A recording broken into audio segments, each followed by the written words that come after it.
Միացյալ Նահանգները հայ-ադրբեջանական հակամարտության լուրջ վտանգ է տեսնում եւ ակտիվ ներգրավված է կանխելու ռազմական բախումը։ Երեկ հայտարարել է պետքարտուղար Մարկո Ռուբիոն ելույթ ունենալով Սենատի արտաքին հարաբերությունների հանձնաժողովում։ Վաշինգտոնի արտաքին գերատեսչության ղեկավարը պատասխանում էր կոնգրեսականների հարցերին, որոնք ասում էին, թե Հայաստանը սպասում է Միացյալ Նահանգների օգնությանը։ Հետաքրքրվում էին, արդյոք նախագահ Թրամփի վարչակազմը մտադիր է շրջանցել 907-րդ հոդվածը, որն արգելում է Բաքվին ամերիկյան ռազմական աջակցություն տրամադրել։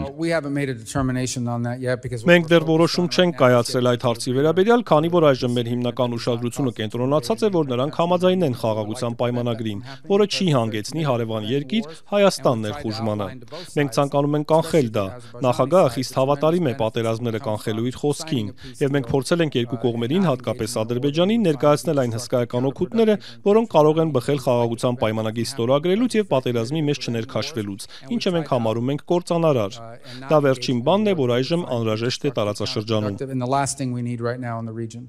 Իշխող քաղաքացիական պայմանագրի փոխնախագահ Գևորգ Պապոյանը արտասովոր բան չի տեսնում Միացյալ Նահանգների պետքարտուղարի այս հայտարարության մեջ, հիշեցնելով, որ Երևանն էլ է բարձրաձայնում էսկալացիայի վտանգի մասին։ Քանի դեռ խաղաղության պայմանագիրը ստորագրված չէ, բոլոր տեսակի ռիսկերը իրենք ինչ որ չափով առկա են։ Իսկ ինչի է Հայաստանի Հանրապետության կառավարությունը ամեն գնով ամեն գնով չէ, մեր ինքնիշխանության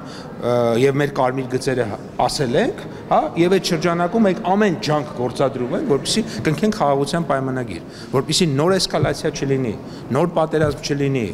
նոր զոհեր չունենանք։ Ամերիկագետ Սուրեն Սարգսյանը նկատում է, որ ռազմական հնարավոր էսկալացիայի մասին հայտարարող պետքարտուղարը հիմա միաժամանակ նաև Միացյալ Նահանգների նախագահի ազգային անվտանգության գծով խորհրդականն է, այսինքն Թրամփից հետո թերևս ամենատեղեկացված պաշտոնյան, որին հասանելի են հետախուզական հատուկ ծառայությունների զեկույցները։ Իհարկե, նման հայտարարությունները պատահական չեն լինում, միգուցե որոշ պլանների մասին է տեղյակ Միացյալ Նահանգները եւ իհարկե այսպիսի ձևով այս լսումների ժամանակ նման գնահատականներ տալով նաեւ ինչ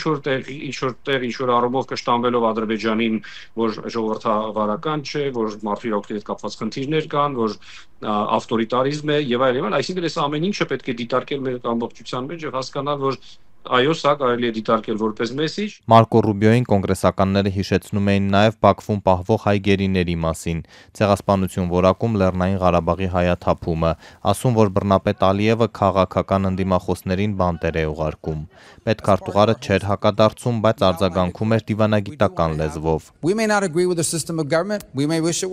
Միգուցե մենք համաձայն չլինենք իշխանության գործող համակարգի հետ, գուցե ցանկանայինք, որ այն այլ լիներ, բայց իրականությունն այն է, որ հաճախ ստիպված են գործ ունենալ երկրների հետ, որոնց կառավարման մոդելները կարող են հեռու լինել իդեալականից, բայց մենք պետք է խոսենք նրանց հետ, ելնելով մեր ազգային շահերից, հավասարակշռենք բոլոր չափանիշները, առանց զիջելու, միաժամանակ պետք է հնարավորություններ գտնենք առաջ մղելու մարդու իրավունքները։ Ադրբեջանը մեզ ընձեռում է նման հնարավորություն ավելի լայն խաղաղության համատեքստում, որին մենք փորձում ենք հասնել։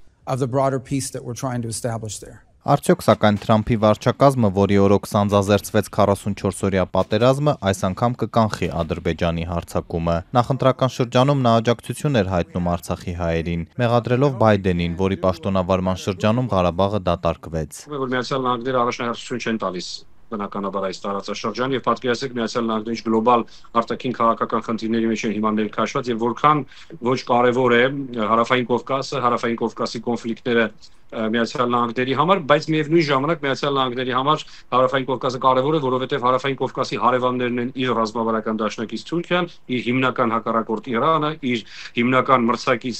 Ռուսաստանի Դաշնությունը, այսինքն հիմա մեր տարածաշրջանում Միացյալ Նահանգներին հարաբերական անդոր է, կարծում եմ անհրաժեշտ, որպեսզի թե ԱՄՆ-Իրան, թե ԱՄՆ-Ռուսաստան հարաբերությունները այս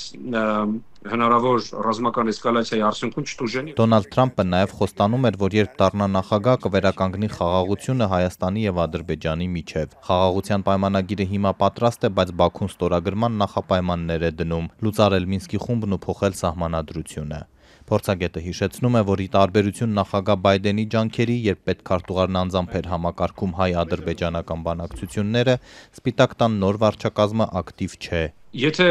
Թրամփը ցանկանար, ապա կարծում եմ, որ հաշվի առնելով այն, որ կողմերը պնդում են, որ պայմանագրի խաղաղության պայմանագրի 90%-ը պատրաստ է, Թրամփը կարող է այստեղ ներգրավվածություն ունենալ եւ ինչ-որ բաներ անել, բայց իմ կարծիքով Վաշինգտոնում դեռևս չեն կողմնորոշվում ինչ անել։ Մինչ այդ Իլհամ Ալիևը ավելացնում է պահանջները Երևանից, այս անգամ ապահովել ադրբեջանցիների վերադարձը Հայաստան։